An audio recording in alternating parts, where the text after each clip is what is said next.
Midnight in the palace. Quiet lay smooth like a shine on burnished gold, like the nap on brushed velvet.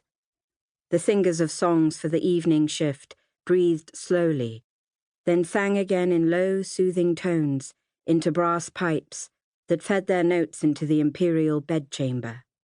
Their voices blended like water in songs so gentle they could break your heart.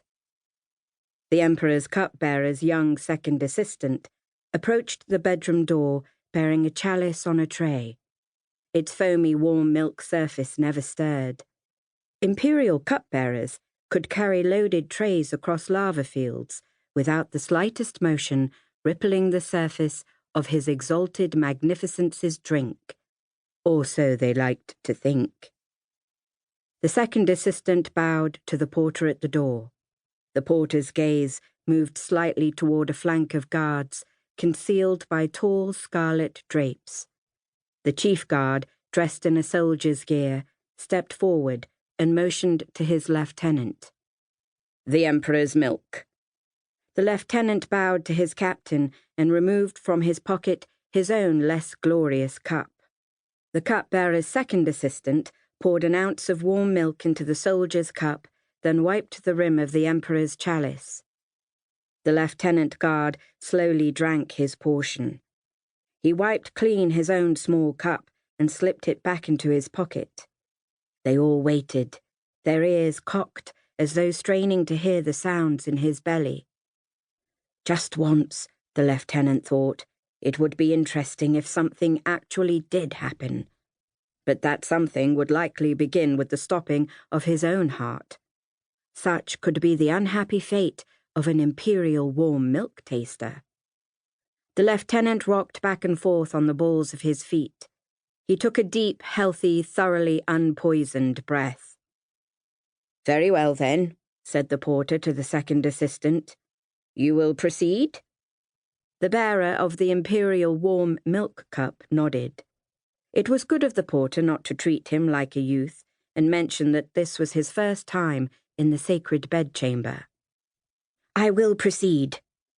The porter tapped a teakwood mallet against a hollow silver flute mounted to the wall. A chime hung in the air, then faded. It was answered by a muffled chime from within the bedchamber. The cupbearer's second assistant felt the muscles in his legs contract. He wiggled his toes inside his shiny new shoes. The porter produced a key from one of his pockets, unlocked the great bedchamber door, and swung it open.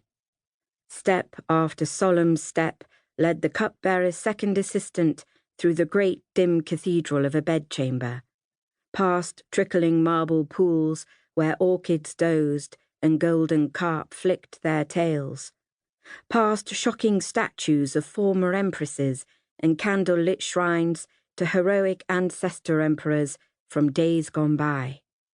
Outside in the palace pleasure gardens, a bird of paradise sang. A pair of lamps by the imperial bed cast a warm red glow upon white silk damask bedclothes. The emperor lay in the middle of the bed, little more than a fitful, restless, thrashing lump beneath blankets and sheets.